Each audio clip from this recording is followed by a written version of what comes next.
Okay, so the latest episode of Yu-Gi-Oh! VRAINS, we got to see some interesting plot points revealed in this one. We still haven't got the full backstory revealed of what happened to Yusaku and his friend. But we do know that it may have something to do with being kidnapped, so we assume they were kidnapped at a young age and forced to do something at the facility that we see them at. Whether their parents are alive, even if they have parents now, we don't know. Maybe their parents were killed.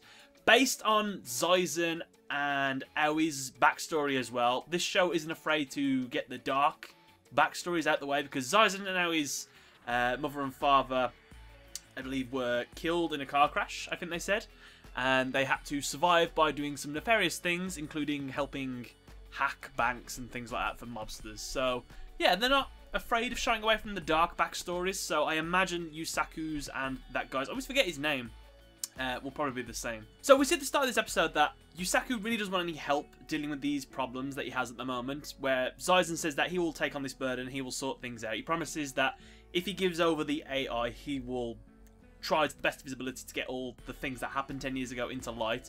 But Yusaku says, this isn't your burden to bear, it is something that I need to do. So this is probably something that may have to change with Yusaku. Probably we'll see later on in the story. He becomes more trusting and uses teamwork, because that is something that he hasn't done at all this series so far. Teamwork. So I was glad to see another Master Duel in this episode. I think this is the second one so far. We see Ghost Girl. She says that Zaizen's deck is very powerful. I was under the assumption that Zaizen didn't know how to duel, because he never carries around his duel disc anywhere. However, it appears he uses a really horribly named deck called Tin Dangle, which just doesn't sound right, no matter how you say it. If anyone knows what that's meant to be a reference to, I'm guessing it's tin, because they're like machine-type monsters, right? And I don't know what the dangle or angle bit comes from. No idea. So the abilities of the deck seem to be a flip effect based deck, but I think that because they've got 0 defense and high attack points, that they have to be set first. They can't be summoned face up, I don't think. I'm not sure if that did actually happen, but I think they have to also be flipped up using abilities from the monsters. You can probably find all this out if you checked it online, but yeah, they have to be set before they're summoned, I imagine. Unless they are special summoned from the graveyard, and that is a thing. Don't know if that's true or not, but we'll have to see. As Ghost Girl correctly said, that the deck revolves around 2 of the main cards as well. One, which is the representation of Zaizen, the other one representation of Aoi, sorry. And when one is destroyed, the other brings the other one back, and when the other one is brought back, it does something. So they sort of work in tandem with each other, watching each other's backs. So that is how the strategy works. There was one thing that Zaizen did. First of all, I was really glad to the fact that he didn't summon it in a zone where Yusaku would summon Decode Talker to boost his monster's attack.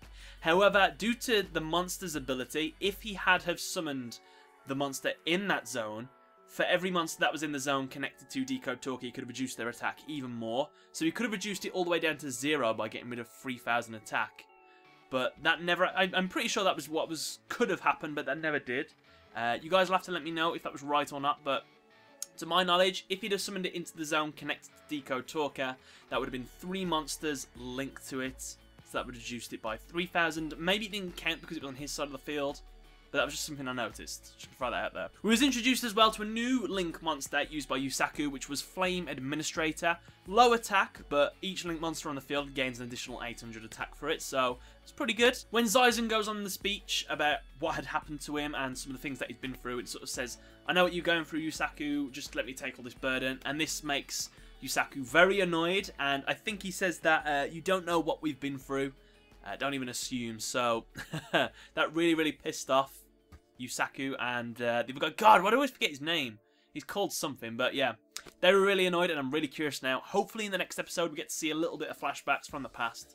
So we should see more of the backstory, I'm hoping. But this episode ends with Firewall Dragon making its appearance. And I'm not sure how Firewall Dragon's going to help here. I think if it bounces the card back, it can bounce one of the monsters back. Don't quote me on that though, so I think that's something it might be able to do. But guys, let me know if you noticed anything interesting about this episode, anything I may not have mentioned. What did you think of Zaizen's monsters? What did you think of the actual deck? And do you know any fun facts about that archetype? The tin... what was it called? Tin Dangles. Thanks for watching, guys. Don't forget to leave a like, and I'll see you next week. Catch you later.